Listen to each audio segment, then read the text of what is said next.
Assalamualaikum warahmatullahi wabarakatuh. Minggu ini kita masuk ke pertemuan ketiga mata kuliah interpersonal skill, di mana sebelumnya kita sudah membahas tentang klasifikasi dari skill di dalam interpersonal. Nah, minggu ini kita akan bahas salah satu jenis interpersonal skill, yaitu percaya diri. Di minggu ini kita akan bahas tentang sharing tentang konsep dari percaya diri. Sebelumnya kita bahas dulu secara teori. Percaya diri merupakan salah satu aspek kepribadian yang sangat penting dalam kehidupan manusia. Karena orang yang percaya diri itu pasti yakin dengan kemampuan mereka. Jadi biasanya ketika kita sudah yakin dengan kemampuan kita, maka otomatis kita akan termasuk orang yang percaya diri serta memiliki pengharapan yang realistis, bahkan ketika harapan kita tidak terwujud. Jadi orang-orang yang percaya diri itu tidak gampang menyerah, terus tidak gampang down juga ketika harapan-harapan yang kita inginkan itu tidak terwujud. Biasanya orang-orang yang percaya diri tetap berpikiran positif dan selalu berusaha bisa menerima apapun hasil yang terjadi di dalam kehidupannya. Karena di dalam dirinya sudah ada rasa percaya diri yang besar, sehingga apapun yang terjadi biasanya mereka akan dengan mudah dapat menerima. Kemudian menurut si Tantawi, percaya diri itu adalah kondisi mental atau psikologis diri seseorang yang memberi keyakinan kuat pada dirinya untuk berbuat atau melakukan suatu tindakan. Sehingga kenapa percaya diri ini masuk ke dalam salah satu jenis soft skill yang harus kita miliki di dalam diri kita, ya karena poin penting ketika kita mau melakukan sesuatu itu harus dilandasi dengan rasa percaya diri terlebih dahulu. Karena sepintar apapun atau secerdas apapun kemampuan atau keahlian yang kita miliki, jika kita tidak bisa percaya diri, tentunya juga tidak akan bisa membuahkan hasil yang baik terhadap diri kita. Karena banyak ya, seperti slogan bilang, kayak orang pintar misalnya akan kalah dengan orang yang cerdas. Karena orang yang pintar itu bisa jadi dia hanya pintar secara teori, pintar secara ilmu, pengetahuan, tetapi soft skill-nya tidak dimiliki. Dia tidak punya rasa kemampuan percaya diri. Orang-orang seperti itu akan kalah dengan orang-orang yang biasanya disebut dengan cerdas. Nah, kalau orang cerdas itu biasanya selain pintar secara teori, mereka juga mempunyai rasa percaya diri yang tinggi di dalam dirinya sendiri. Karena percaya diri ini seperti ini ya, nggak terbentuk dengan sendiri. Kadang orang bilang, saya udah dari kecil nggak bisa percaya diri. Padahal sebenarnya rasa percaya diri ini bisa kita olah sendiri. Jadi karena percaya diri ini berkaitan dengan kepribadian kita, kalau misalnya kita memang mau berusaha, mau belajar, serta mau mengembangkan diri kita, bisa kok yang tadinya tidak percaya diri menjadi seseorang yang percaya diri. Kayak saya dulu mulai percaya diri itu ketika memasuki sekolah di SMP. Nah, kalau masih dari SD itu saya tipe orang yang tidak percaya diri. Jadi kalau misalnya berteman juga rasa mindernya tinggi. Nah, ketika SMP saya masuk suatu organisasi. Nah, ketika di organisasi itulah kepercayaan diri saya diasah. Sampai SMK, sampai sekarang pun ibaratnya alhamdulillah sudah memiliki rasa percaya diri yang tinggi. Tidak menutup kemungkinan orang-orang yang dulunya minder, orang-orang yang dulunya introvert, tiba-tiba ketika dia mau mengembangkan dirinya bisa jadi percaya diri. Bahkan ada yang setelah selesai kuliah atau setelah menikah baru rasa percaya dirinya meningkat. Dan semua itu pasti bisa kita kembangkan asal niat di dalam diri kita mau berusaha untuk mengembangkan soft skill yang ada di dalam diri kita. Karena sebenarnya soft skill ini bisa dikembangkan ya. Jadi tidak bisa disebutkan bahwa soft skill ini bawaan dari lahir nih, saya nggak bisa percaya diri maka nggak akan bisa. Semuanya bisa asal mindset kita yang diubah, asal pola pikir kita yang diubah. Ketika kita bisa mengubah pola pikir yang ada di dalam diri kita, maka otomatis kita juga akan bisa mengubah soft skill yang ada di dalam diri kita, termasuk salah satunya rasa percaya diri ini. Karena rasa percaya diri ini biasanya dipengaruhi oleh faktor-faktor yang berasal dari kita sendiri. Kemudian selain itu juga berasal dari lingkungan seperti keluarga, terus kebiasaan biasanya, serta lingkungan-lingkungan sosial atau kelompok di mana kita dituntut untuk harus mengembangkan soft skill yang kita miliki. Seperti misalnya ketika nanti bekerja di sebuah perusahaan yang punya lowongan yang ada di front office dan kita harus menuntut kerja di situ, misalnya ya mau nggak mau faktor lingkungan tersebut akan mengubah kok kepribadian kita, akan mengubah rasa percaya diri kita, terus akan mengubah juga hal-hal lainnya yang berhubungan dengan soft skill.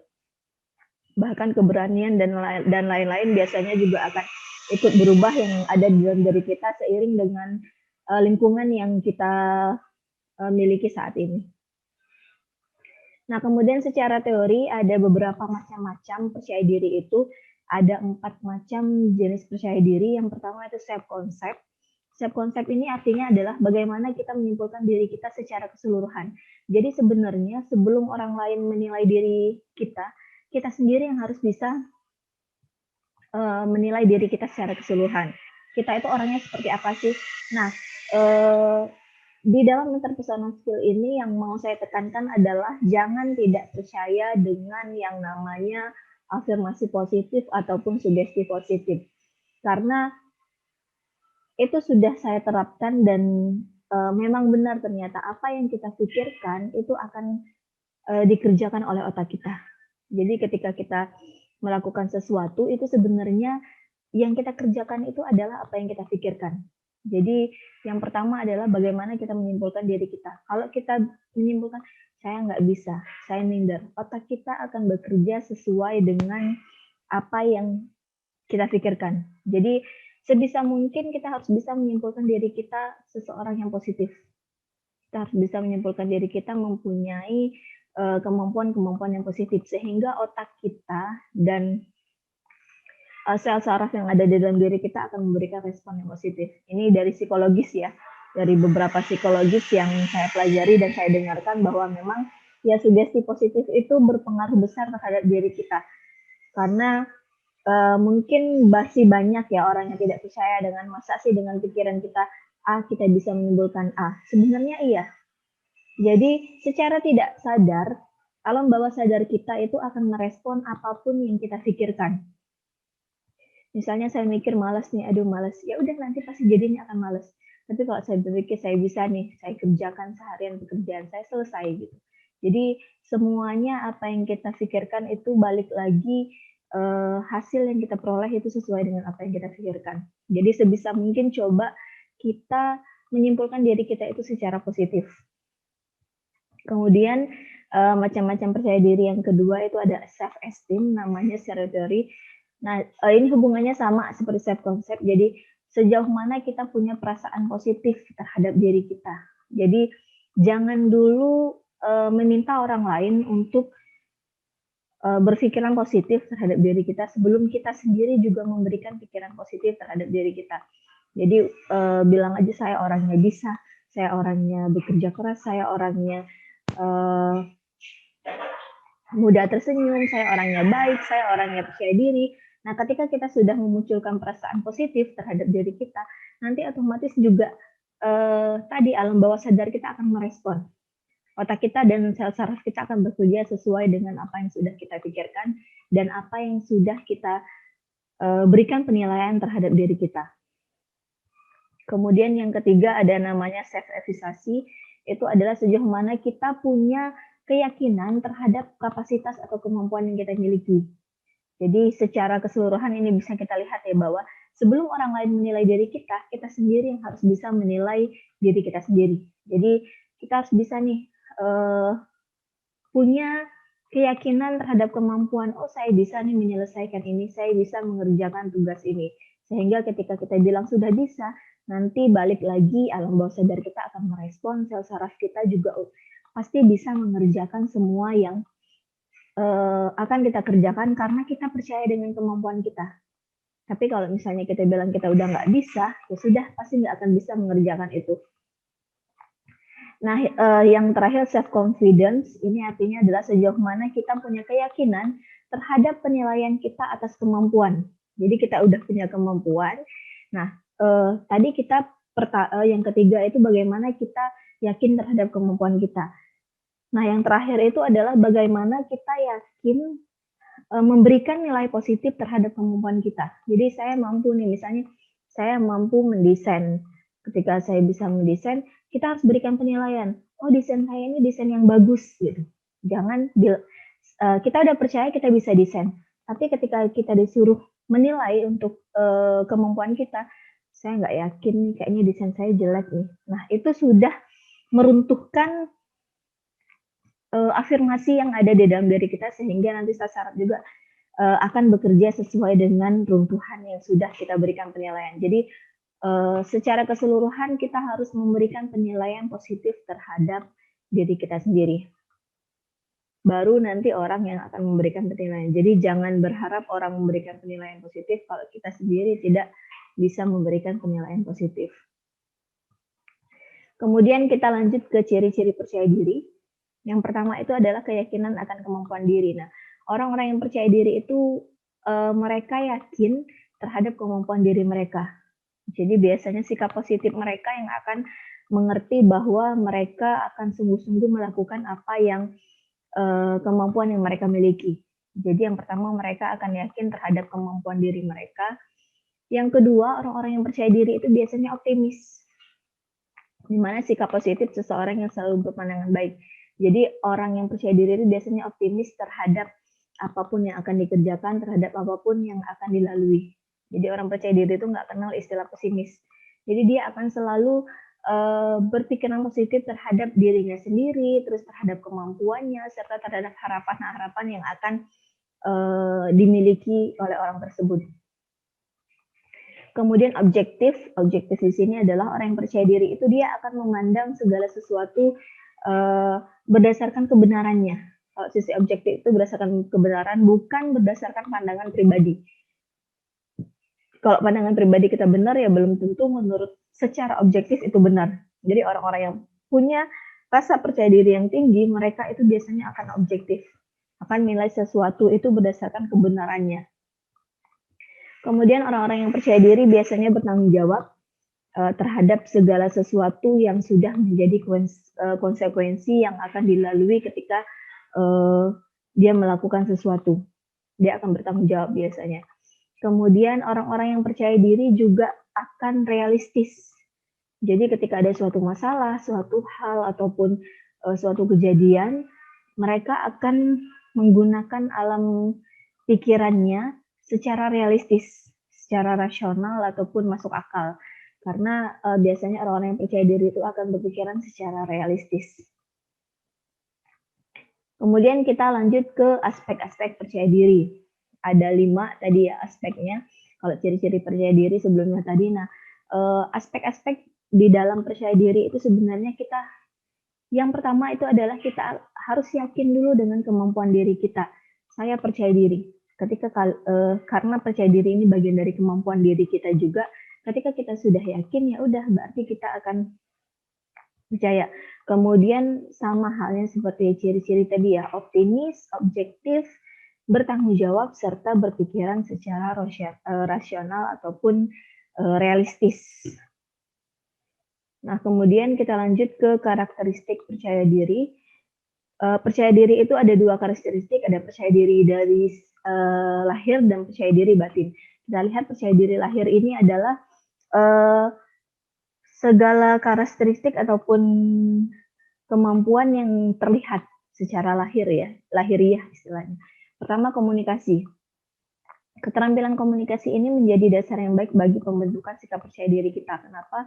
Karena ketika kita bisa menghargai pembicaraan orang lain, terus ketika kita bisa berani berbicara di depan umum, kemudian segala sesuatu yang kita lakukan di dalam diskusi kelompok, itu bisa kita lakukan, bisa kita terapkan dan bisa kita kelola manajemennya ketika kita memiliki rasa percaya diri. Jadi komunikasi dan percaya diri itu adalah 2 hal yang sangat erat.